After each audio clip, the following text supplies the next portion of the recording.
Scott Hicko's 54th article, Scripture Challenge. Number 4, why do Christians only redefine all when it comes to salvation? Colossians 1:15-20 proves that every creature will be reconciled to God through Christ.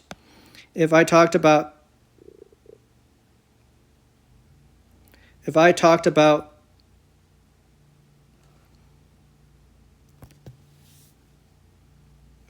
to you about every creature in the heavens and on earth, would you say that includes all creatures?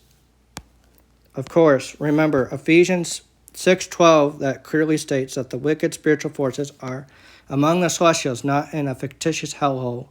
So if we properly understand the only two realms discussed in Scripture is the earth and the heavens, and we included every creature, then this would include all creatures. What if I talk to you about every creature that is visible or invisible? Would that include every creature?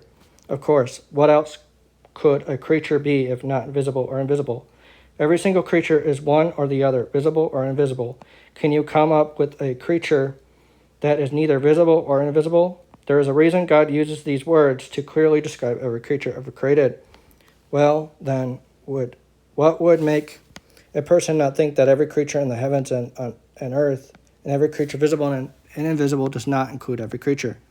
The answer: when salvation is being discussed, religious people lose their mind and logic when Christ's cross is presented as powerful enough to save every single creature ever created. Therefore, they say that everything in the heavens and the earth and everything visible and invisible does not include all. The religious only say this when it pertains to salvation because they hate the power of Christ's cross. They despise the fact that Christ's cross is powerful enough to eventually save all creation. But remember, not all creation is saved at the same time. Many have to go through severe judgment, and many will miss the glories of the coming ages, but eventually the cross is strong enough to reach every creature. This is exactly what Paul is talking about in Colossians 1:15-20. The context in Colossians chapter 1, Paul is talking to believers that have realized the grace of God. Paul is encouraging them to grow in this realization of God, to walk worthily. Paul addresses these believers as you, so if he was only speaking to only believers in 1 Corinthians 1:15-20, he would continue to address them as you. However, Paul clearly moves to what the cross has done for all creation in these verses in question. 15, who is in the image of the invisible God, firstborn of every creature, for in him is all created, that in the heavens and that on the earth, that the visible and the invisible, whether thrones or lordships or sovereignties or authorities, all is created through him and for him, and is before all, and all has its cohesion in him. And he is the head of the body, the ecclesia, who is sovereign, firstborn among the dead, that in all he may be coming first, for in him the entire complement delights to dwell, and through him to reconcile all to him, making peace through the blood of his cross.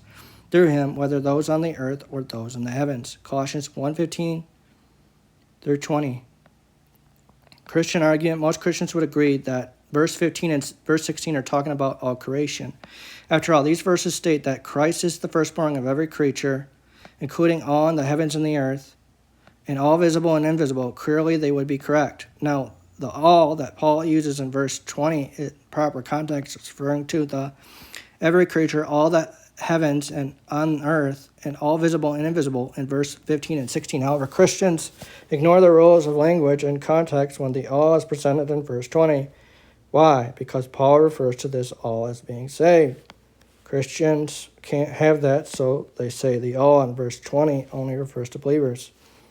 They have massacred the language and context along with the word usage by doing this. There is no doubt that all are not saved for a 1,000-year kingdom and the new heavens and new earth, however. Paul is talking about a time when the cross has met its full completion. This is a time when every single creature ever created is reconciled to God through the blood of the cross. Yes, the cross is that powerful. The all that Paul uses in verse 20 is the exact same all he painstakingly and graphically describes in verse 15 and verse 16. Every creature ever created, this is what happens to those creatures. Through him to reconcile all to him, making peace through the blood of his cross through him, whether those on the earth or those in the heavens. Colossians 1:20. How is the all reconciled not mean the all that refers to every single creature ever created?